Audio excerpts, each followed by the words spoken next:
Personne ne l'avait vu venir, c'est une énorme surprise. Karim Adeyemi devrait rejoindre le Barça. Voilà, tu as sûrement déjà vu l'information qui est tombée hier soir. Donc dans cette vidéo, on va évidemment surtout parler de l'attaquant allemand. On va parler de son prix, on va parler des intentions de Hansi Flick quant à son utilisation sur le terrain. On va parler de Mendes aussi, voilà, de l'agent portugais qui est en train de placer son client au Barça. Bref, on va faire un gros point sur Adeyemi. Mais avant tout, comme d'habitude, prends tes petites pipasses, prends tes bonbons, prends une petite boisson, like, abonne-toi et on est parti. Donc voilà, c'est vraiment très avancé, d'accord. Là, il faut savoir que c'est pas une simple rumeur mercato, c'est, alors je ne vais pas dire que c'est bouclé, mais c'est en passe d'être acté, d'accord. Il y a déjà un accord total entre le Barça et l'attaquant allemand. Et maintenant, il va falloir trouver un accord avec Dortmund. Mais la situation, elle fait que Dortmund n'est pas en position de force puisque le joueur est en fin de contrat dans un an seulement. Donc voilà, si le Borussia Dortmund veut récupérer de l'argent, eh bien c'est maintenant ou jamais. Donc voilà, le Barça est en position de force dans les négociations. En plus, le Barça a déjà l'accord du joueur. Vraiment surprise, hein. Franchement, je m'y attendais pas. Après, peut-être à la fin de la vidéo, je vous donnerai mon avis sur cette opération ou je vous la donnerai au fur et à mesure. Mais c'est une grosse surprise. Parce que personne n'attendait du renfort dans le secteur offensif, outre le poste de numéro 9 avec Julián Alvarez, etc. Mais personne ne s'attendait à voir un joueur qui, a priori, va jouer en tant qu'ailier droit au Barça. Donc voilà, ce que nous dit l'article de Sport, donc c'est qu'il y a déjà un accord entre le Barça et le joueur, que c'est Mendes qui est en train de pousser. Ça, j'aime pas trop, voilà. Ça, j'aime pas trop que les agents placent leurs joueurs au Barça comme ça aussi facilement. Voilà, on sait que Mendes, il est proche de la portée d'Deco. Je suis moyennement convaincu par le procédé. Alors, je sais que c'est totalement courant dans le foot. Hein, attention, c'est pas, ça se passe pas qu'au Barça, ça se passe partout ailleurs. Mendes le fait même au Real Madrid.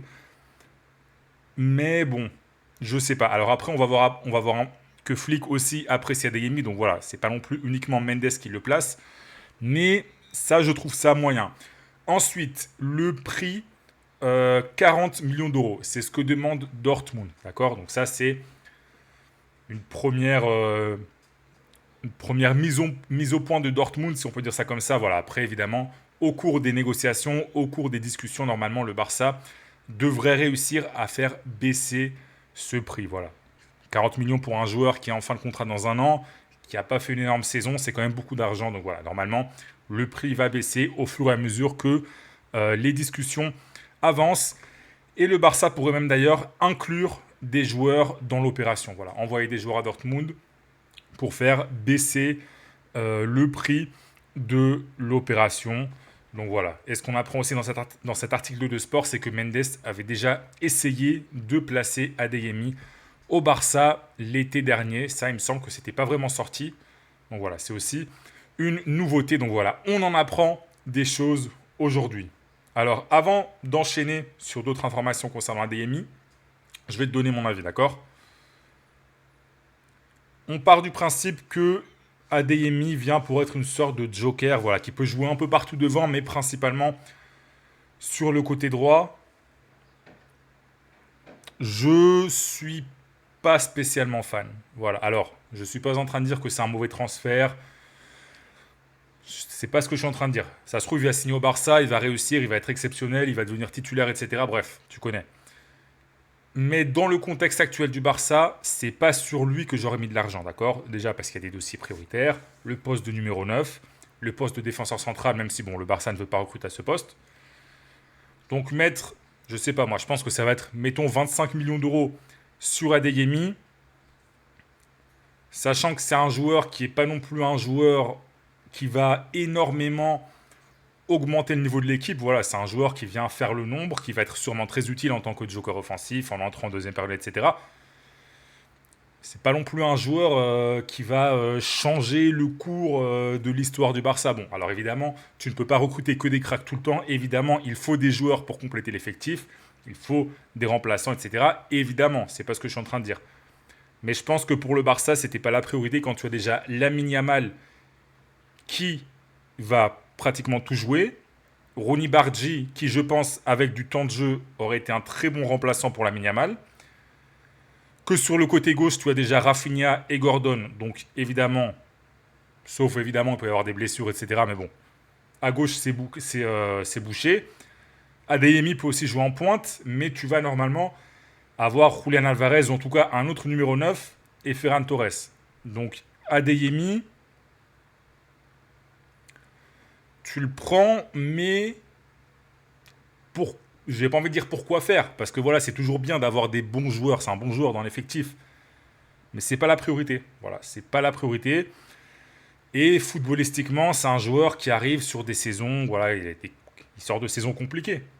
Il sort de saisons compliquées. Donc voilà, on va quand même enchaîner. Voilà, je vais pas te donner mon avis pendant 3 heures. Hein. J'ai pas envie de saouler tout le monde avec mon avis.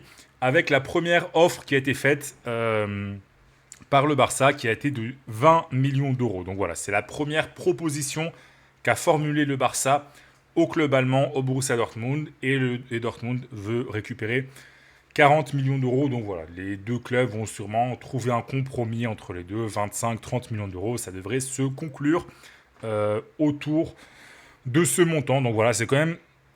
Alors, dans le contexte Barça, avec le fair play financier de la Liga, même s'il y a eu le retour à la règle du 1 pour 1, c'est quand même beaucoup d'argent. D'accord ? Le Barça, comme les autres clubs de Liga d'ailleurs, ont cette contrainte du fair play financier. Pour un club de première ligue, payer 30, 40, 50 millions d'euros, tu t'en fous, c'est pareil. Ça change pas grand-chose. Bon, ils ont un fair play financier aussi, mais il n'est pas aussi strict. Pour le Barça, ça change. Le Barça est dans une situation où, même si ça va mieux, le Barça, 5 millions d'euros de plus ou de moins, ça change des choses pour le Barça, d'accord ? Donc voilà. C'est pas un prix excessif, évidemment, mais est-ce que ces 30 millions d'euros qui devraient être, voilà, je dis 25, 30, bref, est-ce qu'ils n'auraient pas été mieux utilisés sur un défenseur central ? Alors avec 30 millions d'euros, tu ne recrutes pas un top défenseur central, mais tu peux financer, je ne sais pas, la moitié d'un transfert d'un gros défenseur central, par exemple. Mais bon, bref. On va continuer d'enchaîner avec un article qui plaide quand même en faveur de Adeyemi. Donc c'est Mundo Deportivo qui nous explique que Flick apprécie beaucoup le joueur, qu'il avait déjà compté sur lui en sélection. C'est même lui qui l'avait lancé avec l'équipe d'Allemagne. Et donc depuis, c'est un grand admirateur du joueur. Donc voilà. Là, c'est vrai que le fait que Flick apprécie le joueur, ça donne quand même un peu plus de crédibilité à l'opération. Mais même comme ça, voilà, c'est pas parce que Flick apprécie un joueur ou a validé le transfert que ça en fait forcément une très bonne opération. Donc voilà, on va attendre de voir. Bon, déjà, évidemment, faut que ça se fasse, hein, parce que c'est pas encore bouclé, même si ça va se faire. Et on verra dès les premiers matchs de la saison comment ça se passera. Petite confirmation, alors, il y a des gens qui avaient un peu peur, j'ai vu des tweets, etc. Ne vous inquiétez pas, si vous êtes fan du Barça, l'arrivée de Adeyemi n'empêchera pas l'arrivée d'un numéro 9. Voilà, ce sera Adeyemi plus Julian Alvarez ou un autre numéro 9, mais Adeyemi, il ne vient pas pour occuper ce poste de numéro 9. Donc voilà, petite précision que je voulais faire. Concernant les joueurs qui pourraient être envoyés à Dortmund pour faire baisser le prix de l'opération, on en avait parlé juste avant, le Borussia Dortmund a mis sur la table les noms de Rooney Bargi, Hector Fort et Marc Casado. Donc voilà, ce sont des joueurs qui intéressent le club allemand. Alors Marc Casado, c'est un joueur qui a quand même une belle valeur marchande. Hein.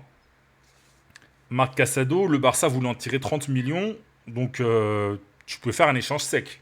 Si le Barça envoie Casado contre Adeyemi, normalement pour le Barça, il n'y a pas besoin de rajouter de l'argent en plus. Parce que Casado, il a déjà plus ou moins la même valeur marchande en tout cas que Adeyemi. Donc voilà, on verra comment ça évolue. Effectivement, si tu payes que dalle pour Adeyemi, en envoyant Casado ou Bardi ou je sais pas qui, ça peut être un peu plus intéressant et ça me ferait un peu revenir un peu sur les propos que j'ai tenus avant. Mais bon, pour l'instant, ce n'est pas encore le cas.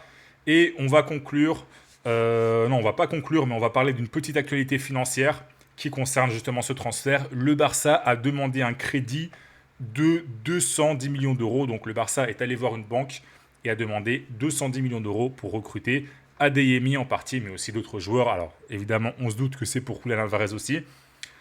Donc voilà, Alors, vous inquiétez pas, c'est une opération qui est normale. Il faut savoir que les clubs, généralement, dans leur compte, ils ont généralement pratiquement pas d'argent.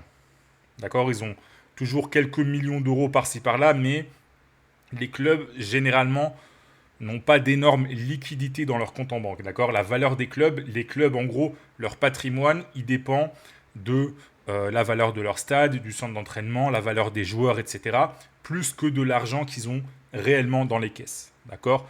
Donc ça, tous les clubs le font.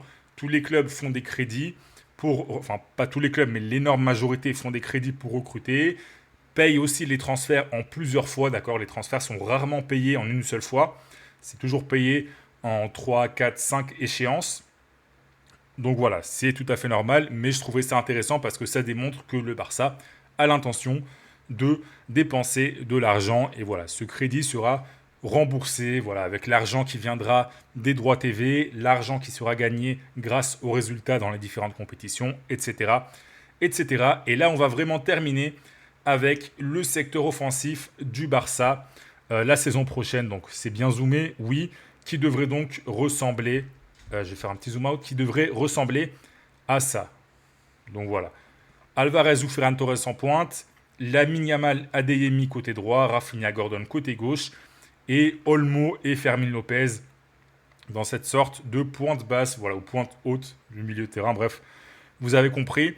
Après, voilà, bon, Fermin Lopez, il peut aussi jouer plus bas dans un rôle plus relayeur, etc. Donc c'est indicatif. Mais voilà, en gros, le secteur offensif du Barça devrait ressembler à ça. Et c'est quand même, j'allais dire, c'est meilleur que la saison dernière, mais en fait, je ne suis pas sûr. Parce que moi, vous savez que le poste de numéro 9, il me tracasse vraiment. J'ai critiqué Lewandowski, mais évidemment que Lewandowski était un top mondial à son poste. Donc l'absence de ce numéro 9, confirmé top mondial, etc., buteur, surtout parce qu'Alvarez n'est pas un finisseur, ça me tracasse un peu. Donc voilà, vu que j'ai pas trop d'avis, d'accord, je sais pas trop quoi en penser, je vais te demander ton avis dans les commentaires. Est-ce que l'attaque que tu vois à l'écran, d'accord, l'attaque du Barça qui devrait ressembler à ça a priori, est-ce qu'elle sera meilleure que celle de la saison qui vient de se terminer, selon toi? Donc voilà, dis-moi dans les commentaires. Like, abonne-toi, active la cloche des notifications, c'est très important pour avoir toutes les vidéos en temps et en heure et pas les voir 3 jours après. Donc voilà, et reste branché parce qu'il va y avoir plein de vidéos qui vont arriver dans les prochains jours.